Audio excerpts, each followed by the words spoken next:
Bem-vindos ao nosso segundo Informares. E hoje aqui nós temos a professora também do Departamento de Oceanografia da UFES, a professora Camila Zappes.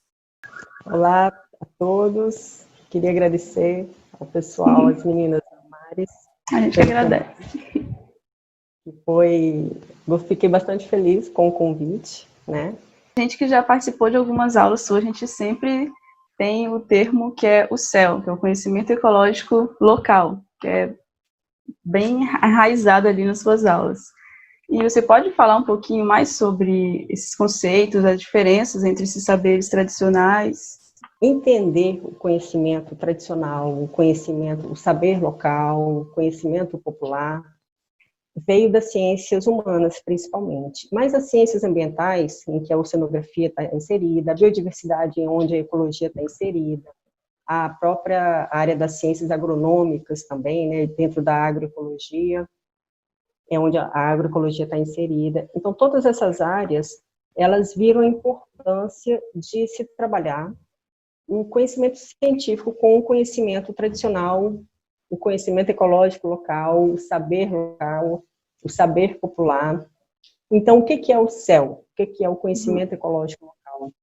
É o saber de alguma comunidade tradicional, e não precisa ser só um conhecimento de uma comunidade tradicional, pode ser o saber de uma comunidade rural, de um bairro. Isso que o que é comunidade tradicional, né? Porque a gente pensa indígenas, quilombolas, comunidades pesqueiras, mas engloba muito mais do que isso, né?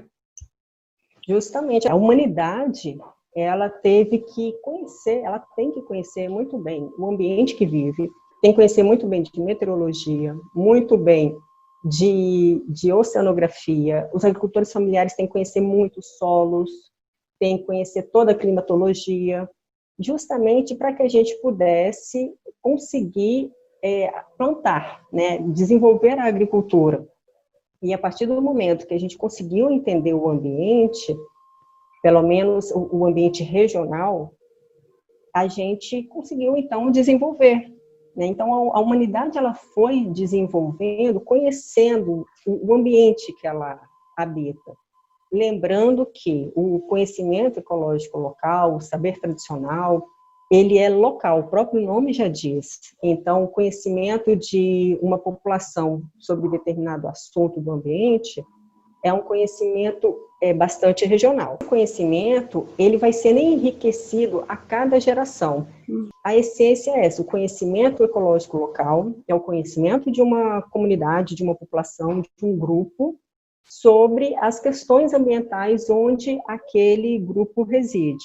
Lembrando que esse conhecimento, ele é passado entre gerações e ele sempre é enriquecido. Então, é um conhecimento que é construído ao longo de vários anos, de várias décadas, e ele vai sendo repassado. E claro que cada comunidade, cada grupo, cada população tem o seu conhecimento específico. Então, a gente pode utilizar uma mesma metodologia para tentar entender como que é aquele conhecimento. Mas cada comunidade vai ter a sua especificidade.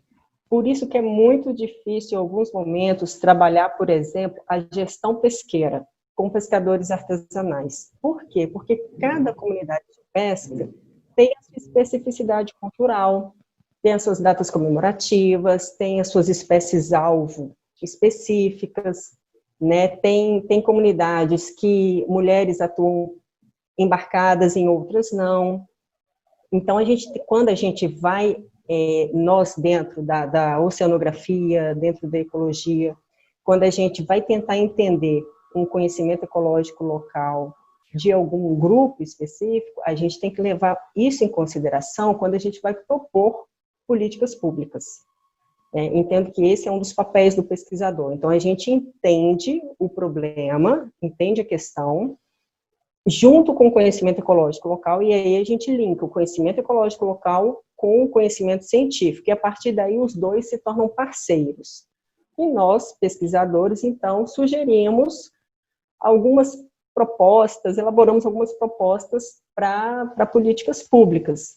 E claro que essas políticas públicas, elas têm que ocorrer junto à gestão pública, e muitas vezes ela é difícil justamente pela especificidade da região. Interessante, não tinha pensado nessa problemática que, além de trabalhar, né, com as comunidades de culturas diferentes, ainda tem que trabalhar com a relação entre elas, que também são diferentes quando você vai englobar um projeto muito grande, que o CEL contribui para essa percepção da ciência, né, valoração da ciência. Então, essa área da ciência, ela começou a crescer bastante no fim do século XIX, onde a etnobotânica foi onde mais chamou atenção, principalmente por conta da indústria farmacêutica. A partir do momento... O potencial, né, que tem. Exatamente, que percebeu-se que os medicamentos poderiam ser produzidos a partir de princípios ativos de plantas. O que foi realizado, então? Foi realizada ali uma troca de informações, onde as comunidades tradicionais passaram para os pesquisadores da época essas informações. E claro que isso se tornou um problema. O que eles receberam, né, em troca? Elas morrem de verminoses básicas, e às vezes o medicamento pode ter saído daquela comunidade, um medicamento para verminose pode ter saído daquela comunidade. Então, durante vários anos se discutiu bastante isso. Como que a comunidade ela pode fornecer o mapa do tesouro para a gente, e como que a gente não retorna nada para eles, né? Exatamente. Foi um dos precursores em discutir, junto à legislação, essa questão. Então, em 2001, nós conseguimos uma medida provisória para justamente garantir que diminuísse a biopirataria, para garantir que, se arrecadado desse conhecimento tradicional pela indústria, fosse repassado para eles. Hoje isso já está formalizado, então, legalizado. Se um pesquisador retirar algum tipo de informação, não só da farmacêutica, mas algum tipo de informação que gere um produto, então eles estão assegurados, de certa forma, essa comunidade, ou não é isso ainda? A legislação federal, né, de 2015, que garante essa proteção ao conhecimento tradicional. E essa legislação é justamente para garantir que todo o conhecimento tradicional que se torne um produto comercializável, toda essa renda adquirida com esse produto, parte seja destinada para a comunidade tradicional. A grande questão... Isso é retroativo? A fiscalização disso. Isso começou de 2001 para cá, a lei é de 2015, mas tudo que for de 2001 para cá, a lei garante essa repartição. A grande questão é como garantir, né, a fiscalização. É difícil, né? E principalmente a questão da biopirataria. Então, vários pesquisadores de fora do país, né, que podem vir e aí querem fazer uma pesquisa com planta ou com alguma espécie animal nossa. Então, a gente tem que resguardar esse conhecimento tradicional, esse material genético, né, do nosso país. Então, nós temos aí uma legislação, e até uma dica para quem quer começar nessa área, na oceanografia socioambiental, na etnobiologia, na etnoecologia.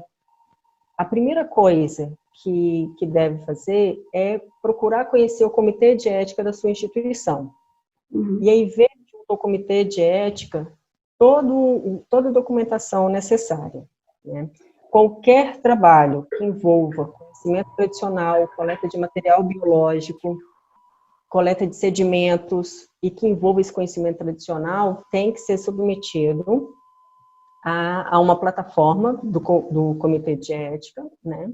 E aí tem que ter um orientador, uma orientadora, um professor ou professora dando apoio nisso. E antes de começar a coleta de dados, a comunidade ela tem que ser informada, tem que se pedir autorização para a comunidade, né, ou para um chefe local, mas também para cada um dos atores locais ali da comunidade. Tem alguns trabalhos, por exemplo, a etnobotânica. geralmente quem detém a informação de plantas medicinais em uma comunidade indígena, né, é o pajé. Então, não são todos os atores locais daquele grupo que vão ter essas informações. Então, tem aqueles informantes chaves. Então, inicialmente, se a pessoa quiser submeter ou quiser agregar isso no seu projeto, ela tem toda essa burocracia ética e legal e esse mapeamento hierárquico, né, da comunidade para saber a quem se dirigir, né? Chegar lá e... Isso, né? Tem que conhecer a cultura local. Tem informações dentro de comunidades que elas são repassadas por merecimento.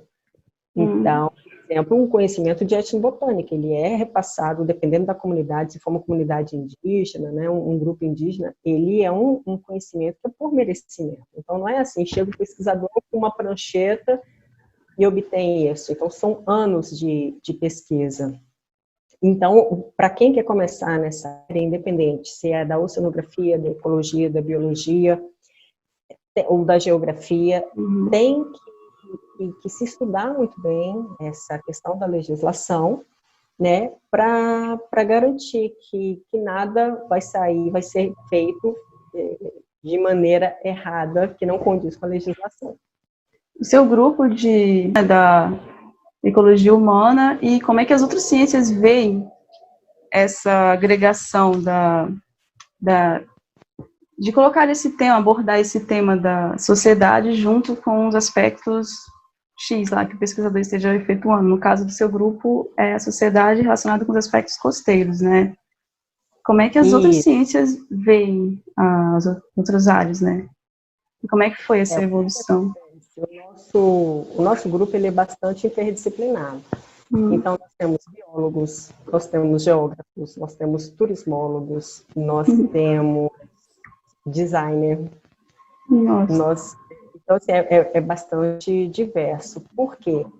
Chegou um momento na ciência que os cientistas perceberam que não dá mais para resolver problemas socioambientais gritantes, problemas socioculturais, então problemas de cultura, sociais e ambientais. Chegou um momento que não dava mais para ficar só na caixinha. A caixinha da biologia, a caixinha da oceanografia, a caixinha da medicina. Não dá mais para a gente ficar nas caixinhas. E aí, no Brasil, começou-se essa discussão sobre a ecologia humana, a etnobiologia, a oceanografia socioambiental. O termo oceanografia socioambiental é bem recente, mas a essência começou já há bastante tempo. Desde a discussão da crise ambiental, na década de 70, né, onde no mundo inteiro começou-se a discutir de maneira saudável, em alguns momentos não tão saudável, mas discutindo o conhecimento tradicional, a importância desse conhecimento junto ao conhecimento científico, né? Como eu quero trabalhar o manejo pesqueiro, ou como eu quero trabalhar a captura acidental de cetáceos, por exemplo, de golfinhos, que ficam emalhados em redes de pesca, sem trabalhar junto com o pescador.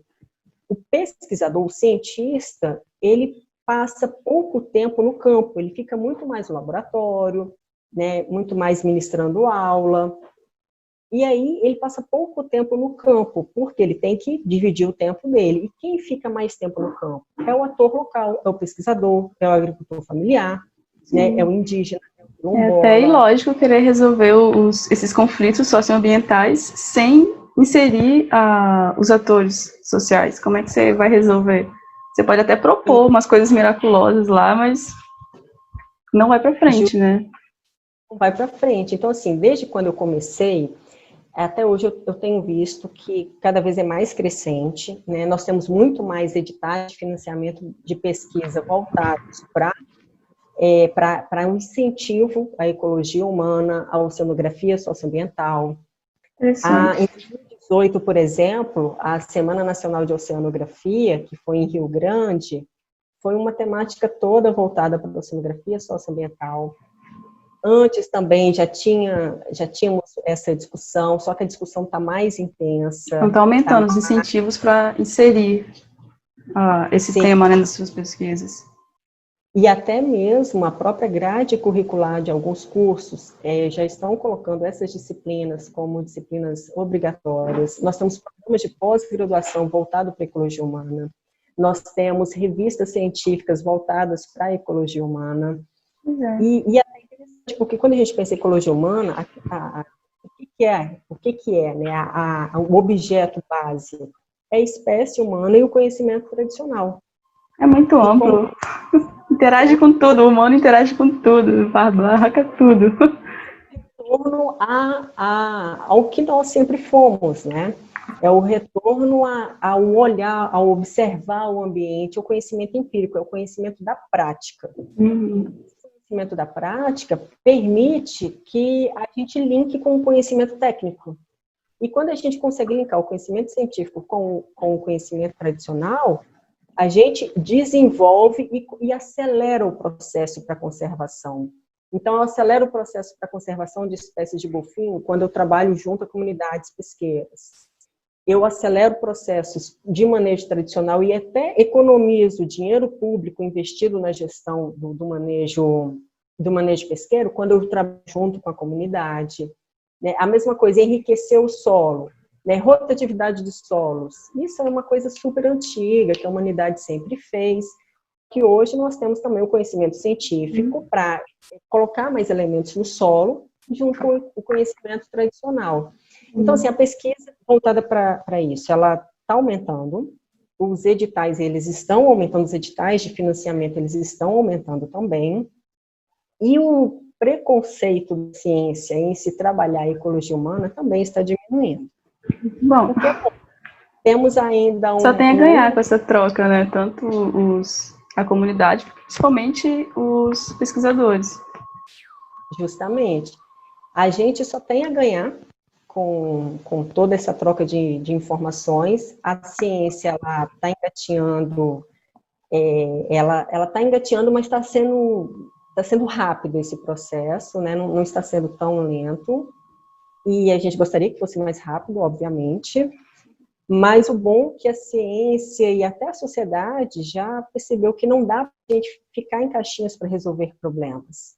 Por isso que eu te falo que desde quando eu comecei até hoje, eu vejo que até o número de revistas científicas, até programas de TV aberta estão discutindo mais essa questão, né? Agora, em questão de dicas, um pesquisador quer incorporar esse tema nas suas pesquisas. Como que você sugeriria para ele ter um maior engajamento, né, de parceria ali com a comunidade? Como ele, em relação ao seu diálogo, se é interessante ter uma mediação, como que ele chegaria nessa comunidade, além daquele processo burocrático, né, que você falou antes? É importante ter uma mediação, por exemplo? Tem alguém já que já conhece?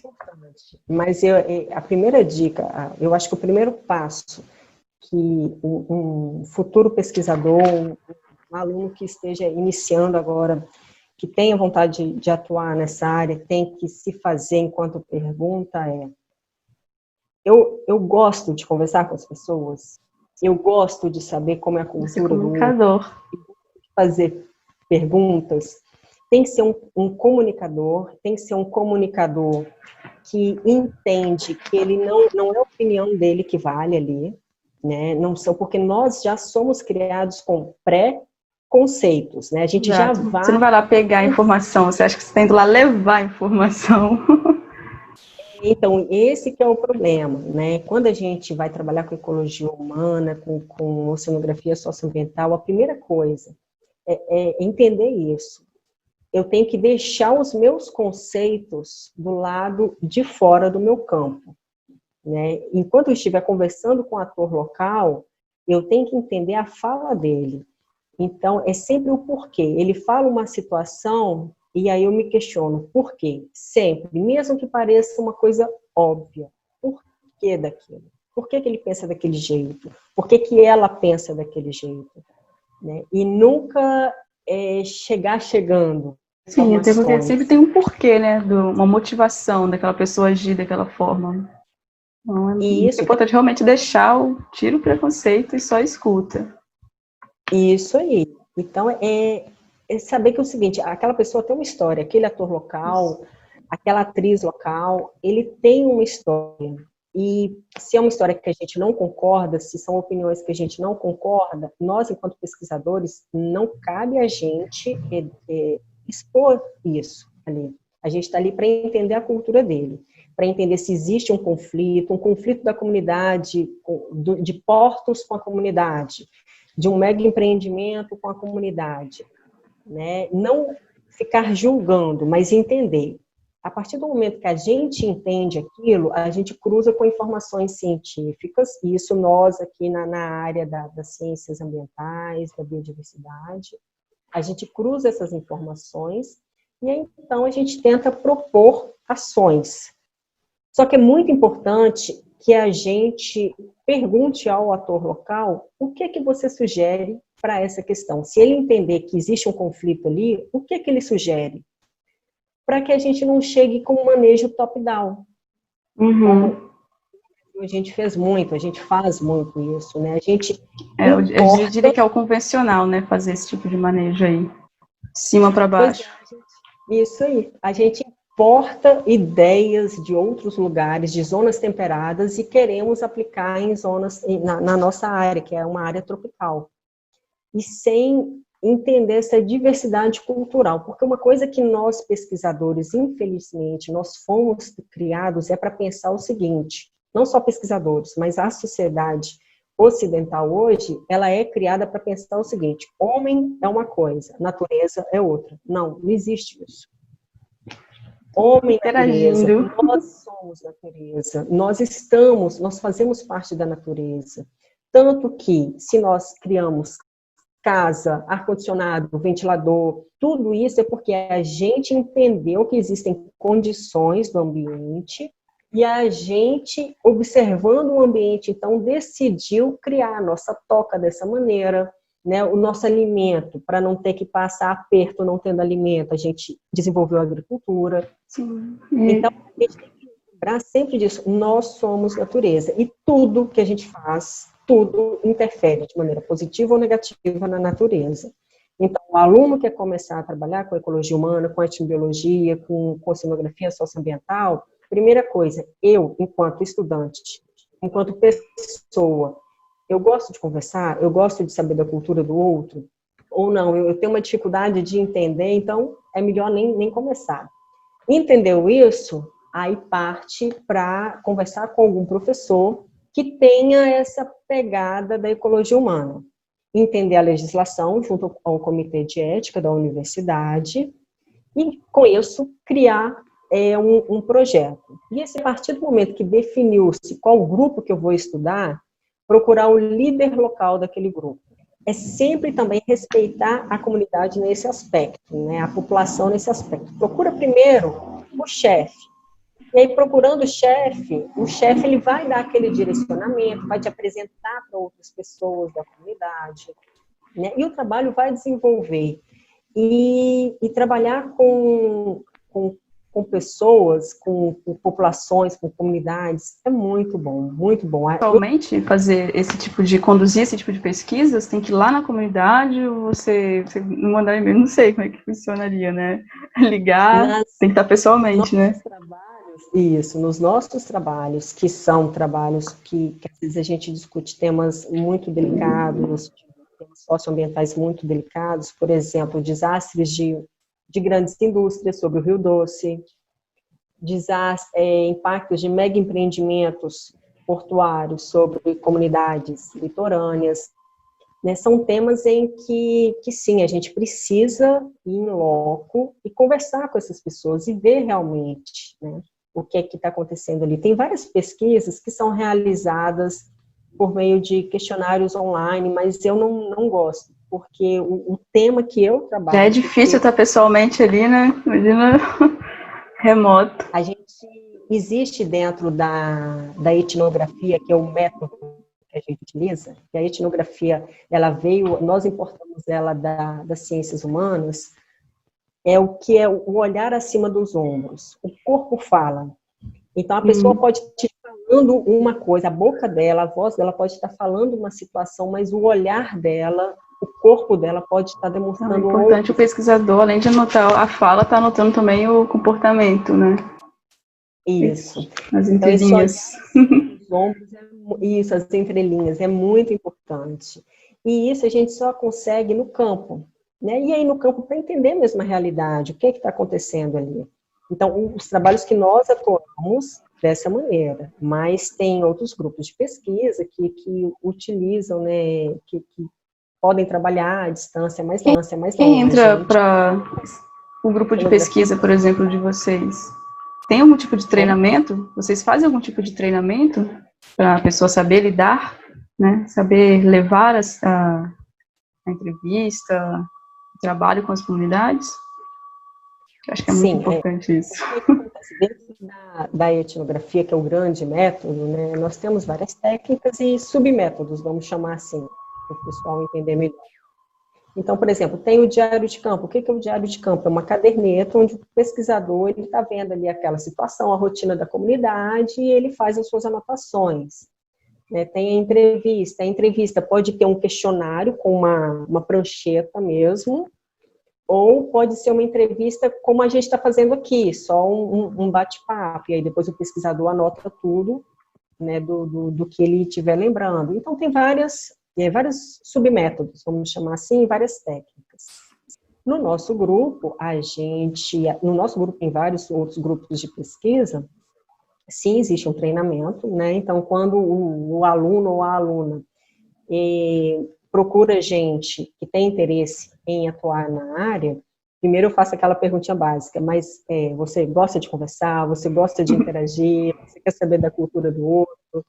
E aí o aluno, ele tem uma gama de trabalhos, de artigos científicos e livros onde ele vai ler, né, porque ele tem que ir para o campo com uma base teórica muito boa, e quando ele vai para o campo as primeiras vezes, ele não vai sozinho, sempre vai com alguém mais experiente da equipe. É mais ou menos como o conhecimento tradicional. Interessante. A finalização do trabalho, o pesquisador concluiu, publicou, finalizou.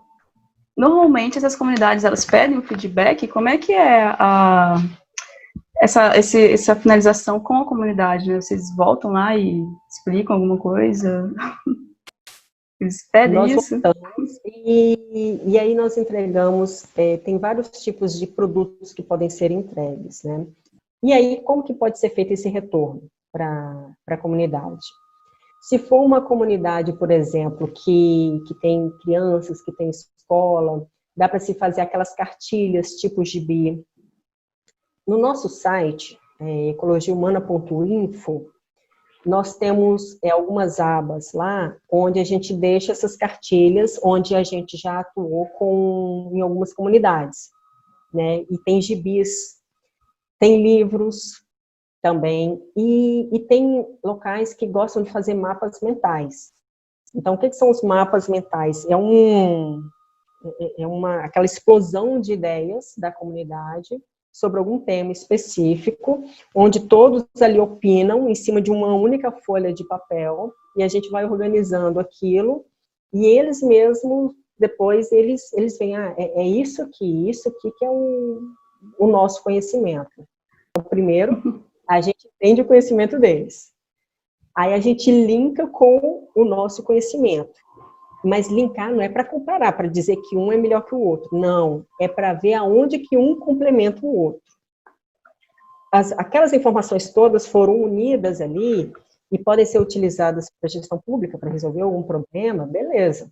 Ou é apenas descritivo, a gente de qualquer maneira volta para a comunidade e informa para eles, em forma de palestra, de bate-papo, de vídeo. Tem que voltar, porque deve ser muito desagradável ir embora e não ter o resultado daquilo que eles fizeram em conjunto, né? E eu acho que, aliás, a pergunta, né? Tem esses casos também, né? É muito comum. Na verdade, é muito mais comum esse tipo de situação. Para você ter uma ideia, em 2017 a gente publicou um trabalho onde era justamente essa situação aí. As comunidades caiçaras do Paraná falando bem claro, não gostamos da ciência. E por que não gosta da ciência? Porque o cientista, ele vem, estuda e vai embora. E essas pessoas, elas querem saber o que o cientista está fazendo ali, né? Está fazendo no território delas. Então, infelizmente, ainda é uma prática muito comum o não retorno das informações para a comunidade. E isso a gente tenta martelar bem na cabeça dos Parece ser cientistas. até um lado antiético, né? Você não retornar. E aí tem um outro problema que não é só a não vontade, porque muitos pesquisadores, eles têm vontade, eles querem retornar, e aí esbarram na questão do financiamento. Logística.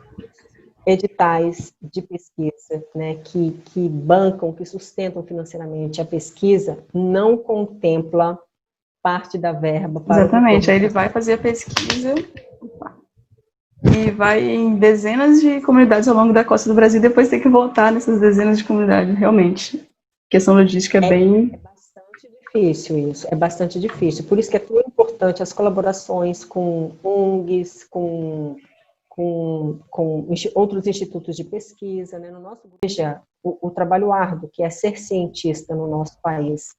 Então, o cientista, ele banca com o próprio dinheiro dele a pesquisa dele, e aí depois ele não consegue retornar para a sociedade, e na maior parte das vezes, não é porque ele não quer, é justamente por não ter esse financiamento, porque é muito caro fazer pesquisa. Imagina, é transporte, é alimentação, é o experimento, tem que fazer uma coleta. E tempo também, né? Se dedicar a tudo isso que você citou, mais voltar, nossa. É muito, muito complicado, é muito complicado mesmo. E aí tem o passar mal no campo, você está sozinho, né? Então, são várias questões ali. Então, o não retorno para a sociedade, hoje tem uma discussão muito intensa sobre isso, e hoje eu vejo muitos alunos, muitos pesquisadores querendo retornar para a comunidade as informações, mas, infelizmente, não temos a verba, né? Então, a gente tenta fazer assim. Uma coisa que está facilitando muito é que várias comunidades que nós trabalhamos utilizam o smartphone, né? Utilizam o celular, a internet, até os pescadores artesanais e os agricultores familiares, eles têm que ficar acompanhando ali previsão de tempo, como funciona isso, né? Então, eles estão com as redes sociais abertas o tempo todo. Muito Então, mais fácil e barato. Mandar esse material. Mas mesmo assim, tem muitas comunidades e é legal você voltar presencialmente e falar, olha, está aqui o trabalho, o seu conhecimento, mas o meu conhecimento gerou isso, e olha que bacana. Mas muitas vezes a gente não tem essa verba. E outra coisa que talvez faça com que altere um pouquinho essa visão de englobar os conhecimentos tradicionais das pesquisas é a pandemia, que eu creio que talvez a pandemia, essas novas formas de viver, né? O que você acha que isso poderia alterar, ou não vem ao caso? Uma grande preocupação da gente que trabalha com ecologia humana está sendo justamente... Deve se tornar mais burocrático, né? A questão não é nem essa, é a questão de... Nós estamos com receio de quando esse caos passar, até que ponto que a gente vai se sentir seguro em não transmitir doenças para comunidades que estão isoladas. Essa é uma preocupação muito grande, porque uma coisa é a gente que está numa grande cidade, quando a vacina for liberada, né, a gente ser vacinado em curto prazo. Mas quando a gente trabalha com comunidades que estão mais isoladas, isso preocupa. Até que ponto que eu, pesquisadora, não serei um vetor de doenças para eles? E sem contar, e aí temos várias reportagens, né, mostrando isso, a quantidade de indígenas que estão falecendo da SARS-CoV e estão sendo atingidos pela doença, e não estão recebendo o amparo médico pela distância, por políticas públicas. Alterar alguns dos seus aspectos culturais, né? Justamente. Então, isso nos preocupa bastante, né? A gente está aqui recebendo informações o tempo inteiro e as medicações, se forem necessárias, né? Mas e eles? Então, é uma preocupação de quem atua com ecologia humana nesse momento e aí, como que que vai ser depois, para a gente voltar a trabalhar com eles, para a gente não contaminá-los de alguma maneira. E hoje, será que eles estão recebendo amparo, né? Porque muitas comunidades a gente não está conseguindo ter acesso. Uhum. Então, nós estamos finalizando. Qual o trabalho que, de todos os trabalhos que você já realizou, qual o trabalho que mais te marcou? Teve algum trabalho, assim, que sobressaiu em relação aos demais? Olha, são vários trabalhos, cada trabalho é uma surpresinha, porque, como eu disse, são comunidades diferentes, com suas especificidades, né? Mas tem situações, assim, que chamaram a atenção. Então, por exemplo, na Ilha das Peças, lá no Paraná, no Complexo Estuarino de Paranaguá, tem a comunidade da Ilha das Peças, é uma comunidade caiçara, muito bacana, eles realizam pesca artesanal. E aí eu estava com uma aluna, em 2012, fazendo uma coleta nessa comunidade que é bem rústica, bem simples, né, mas super, super amáveis. Muito, muito legal. E aí um menino, ele era um adolescente na época, a gente passando em todas as casas são de madeira, né, e elas têm aquela altura do solo, justamente, né, porque alagava, aquela coisa toda. E aí a gente passando, a casa dele fechada, a gente estava ouvindo barulho de piano. Nossa. E numa comunidade isolada, na Ilha das Peças, onde não tem estrada, é tudo areia, ali são trilhas, né? E aí a gente já conhecia a família, já conhecia todo mundo, e a gente bateu na casa. E quando eles abriram a porta, a casa muito simples, mas a família toda ali junta, o garoto, ele estava com um teclado eletrônico, né, musical ali, e aí ele tinha colocado no modo piano, não sei, e ele estava tocando legal. Clássica. E aquilo foi completamente discrepante do que você está esperando, né? E aí ele falou, não, eu aprendo sozinho, e não tinha, imagina, naquela época não tinha internet lá para eles, né? E aí era de ouvido, e aí ele foi mostrar as partituras dele. E quando ele foi mostrar, junto, né, naquelas pastas plásticas, tinham vários desenhos que ele tinha feito. E são desenhos do cotidiano ali. Então ele olhava a tia atravessando, porque lá é todo mundo parente, a tia atravessando de uma casa para outra. Ele desenhava a tia atravessando, o cachorrinho do primo dele. Aí ele desenhava o cachorrinho, o pai dele voltando da pesca. O vento batendo nas árvores. E eram desenhos lindíssimos, lindíssimos. E isso chamou muito a atenção, porque não se espera tão isolada, tão rústica, né? Ter esse tipo de informação. Uma outra situação foi em Anavilhanas, na Amazônia Central, no município de Novo Airão, muito isolado mesmo. São 5 horas de Manaus. Tem que pegar barco, tem que pegar balsa, estrada. E aí tinha um senhor, a cidade já era isolada, e a gente andou mais ainda para dentro da mata, e tinha uma cabana no meio da mata, muito isolado mesmo, um senhor muito, muito rústico, muito diferente, assim, ele sozinho numa casa que era só tinha as 4 paredes, e um cachorro muito bravo. Um cachorro, assim, parecia até aqueles cachorros do mato, bem bravos mesmo. Preso? E aí não, o cachorro estava solto, né? Ele era a única pessoa, era o único animal ali em volta dele, era a família dele, o cachorro.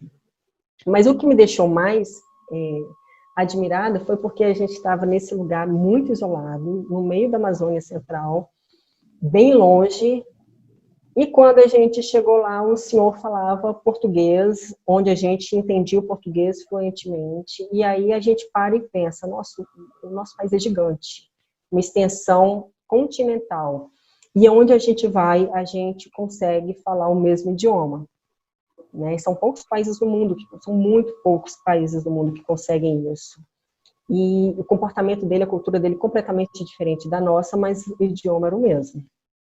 Então tem várias outras histórias que chamam a atenção, né?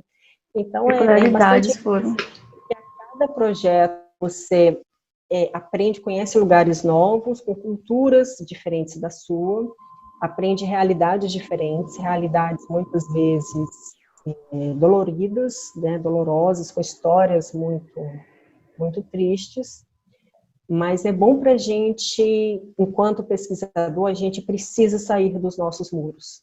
A gente tem a obrigação ética e moral, a partir do momento que a gente recebe um financiamento público, a gente precisa entender o que o público vivencia, o que a sociedade brasileira precisa. E eu, com o conhecimento técnico que eu tenho, o que eu posso ajudar a resolver esse tipo de problema. E ajudar como? Ajudar fornecendo para o gestor público, olha, existe uma questão, aqui está a junção do conhecimento tradicional com conhecimento científico, sugerimos isso aqui. Então, a gente adianta o processo para o gestor público a partir do momento em que a gente já faz esse link do conhecimento tradicional com o científico e já insere, já apresenta uma possível solução para o gestor público. E eu acredito que a ecologia humana ela pode ajudar muito nesse aspecto. O cientista ser como se fosse um elo, né? Isso, a gente se torna um elo. Eu vejo que a oceanografia ela precisa aprofundar mais nesse aspecto e entender que se a gente vai trabalhar uma poluição marinha, a gente precisa entender por que é importante entender a poluição marinha. É só por conta da biota, da fauna?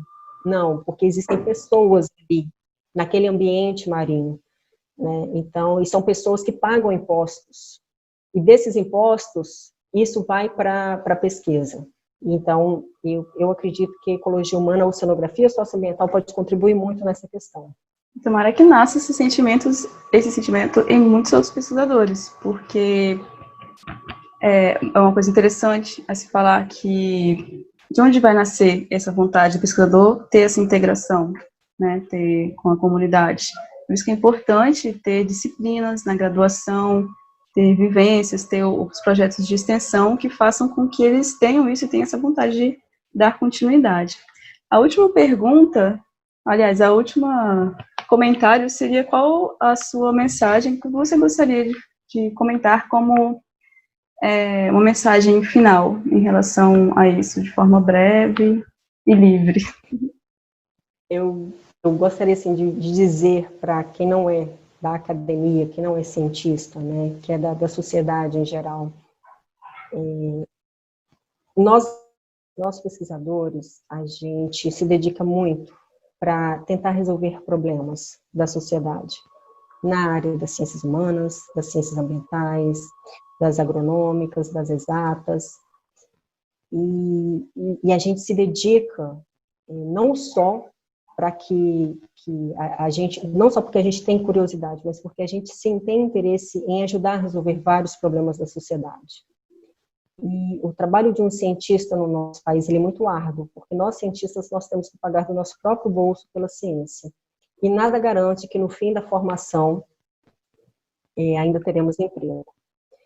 Mas, principalmente, acreditem, tenha a sua crença religiosa, isso aí é um livre-arbítrio de qualquer um, mas acredite em fatos, não em achismos de noticiário ou de redes sociais. Confie no cientista. O cientista ele não quer prejudicar a sociedade. E, sem contar que mais de 90% da ciência no país, no Brasil, é feito por universidades públicas, por empresas público-privadas.